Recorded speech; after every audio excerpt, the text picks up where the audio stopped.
I was thinking about something I heard yesterday from Sean Marks. And the long cut is the better cut because there's a reasonable question to ask and there's a thoughtful answer given. So while we watch the Milwaukee Bucks, who came from behind to take on the Boston Celtics, we watch the Celtics, who, of course, they've been to the conference finals before.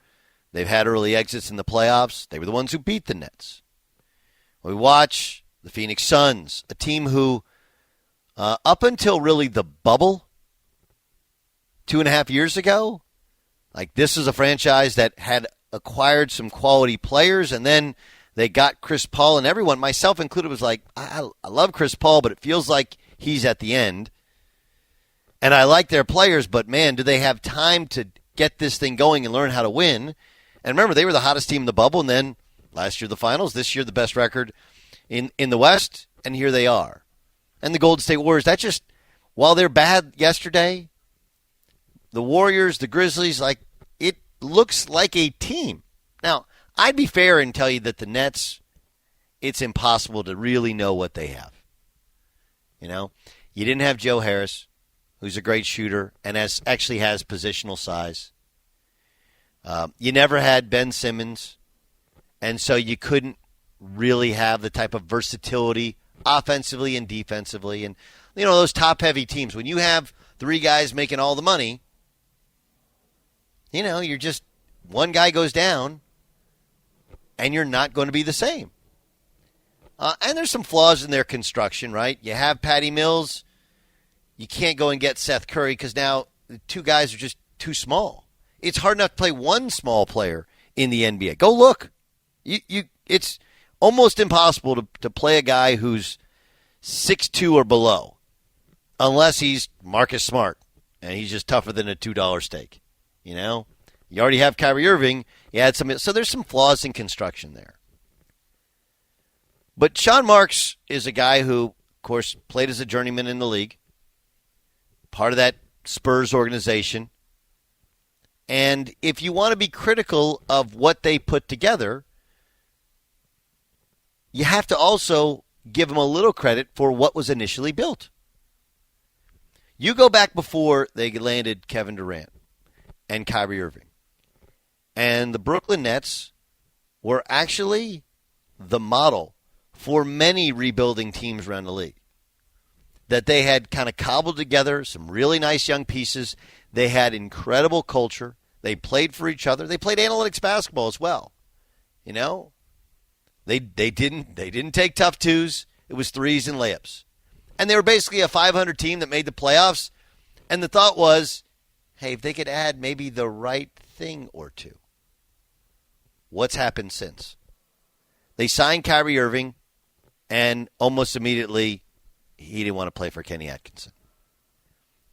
Kyrie Irving, the first year he's in Brooklyn, if you remember, he was quoted as saying, these guys are good, but we'll have better players on the way. Right? The rest of the league maybe didn't like any individual players, but the way they played together. And here Kyrie kind of crapped all over it, right? Hey, you got your culture and your players, that's fine. Better dudes along the way. Then, of course, there was the bubble combined with Kevin Durant's injury, and Kyrie basically refused to go to the bubble. Showed no support for his teammates. No support for even the league playing in the bubble. I mean, he talked about starting his own league. Then they named Steve Nash, a former player, and oh yeah, by the way, one of the close friends of the general manager. And he immediately says, we don't really need a head coach. Heck, you even fast forward to the end of this year when Kyrie Irving in his postseason press conference says, man, I really can't wait to get together with the owner, the GM. No mention of Steve Nash in terms of the future of the franchise. We hadn't really heard from Sean Marks. Here's what he had to say when he was asked about the future of Kyrie Irving with the Nets. Is the organization committed to Kyrie long term? Yeah, look, I think that's something we've been discussing, and we will continue to debrief on and discuss throughout this off season. And it's honestly not just Kyrie. I mean, you bring Kyrie up, but we have decisions to make on a variety of different free agents throughout our roster. We haven't had any of those discussions yet, so it would be unfair for me to comment on how it looks with us and Kyrie, because to be quite frank, he has some decisions to make on his own, what he's going to do with his player option and so forth like that. But I think we know what we're looking for. We're looking for guys that want to come in here, be part of something bigger than themselves, play selfless, play team basketball, and be available. And that goes not only for Kyrie, but for everybody here. This is one of those, somebody asks you, are you going to get married? And you've been dating for 3 years, and the non-answer is, of course, the answer, right? It's the, I haven't ruled out married, but haven't ruled out. That's the answer. But even more so, the end of that answer was really telling. Need to be available. Kyrie Irving's hurt every year. Or there's always something. Look, if it was just the vaccine and the rule in Brooklyn where he couldn't play home games, that's one thing, right? The vaccine talk brought out the crazy in everybody. It just did. It's a lot like the Trump presidency. It brought out the crazy in both sides. I get it. If this was a standalone only issue, but it's not. From flat earth to we don't need a coach to these players, we'll have a bunch of new players when we actually want to be good, to what happened in Boston, I want to stay, then he's out, then he blames Boston for all the issues in Boston. You even go back to Cleveland and wanting out from LeBron because LeBron was ready to move on after they won the NBA title. And then you factor in all the injuries. And again, if it was just the vaccine thing, you could have gone, look, man, a lot of people have really passionate feelings about it. It became divisive. I don't necessarily give you a pass, but I understand. But there's a clear pattern there. And then you factor in, when asked about Kyrie, he talks about playing for others. When asked about Kyrie, he talks about culture. He's telling you all you need to tell you. And I think the really hard part is that Sean Marks, he built a house. And everybody's seen this before. Somebody buys a house, and you're like, man, great location. Love the yard. Like the layout. You just go through and you clean up, redo the kitchen, do a little backsplash, go into the bathrooms, replace the vanity, paint the whole house. Basically it's the same structure. You just freshen it up. Cosmetic redo. That's what, when you're a 500 club and you got great culture, you got a great location in New York and in Brooklyn, the Knicks were at that point a disaster. Nobody wanted to consider going there even though they had all the money in the world. Remember what's real. And then people will come in and they'll screw up a house. Right? Well, I want a modern farmhouse with sort of a contemporary feel. The furniture doesn't kind of match. And you just kind of have new projects to have new projects to have new projects. You go through multiple contractors.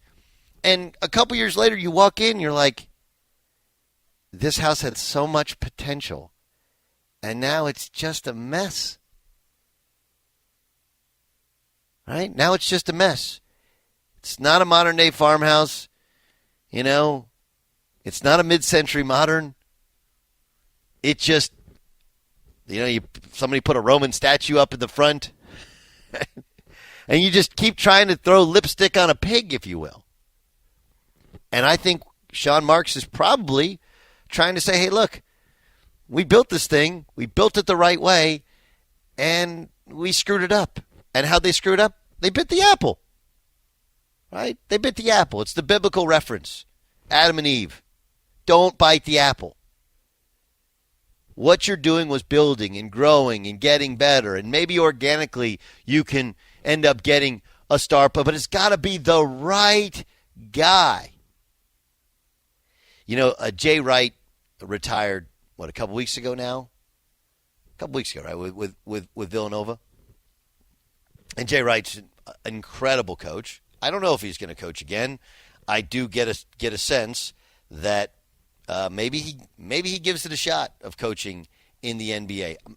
Maybe not, because what they built at Villanova was an unbelievable culture.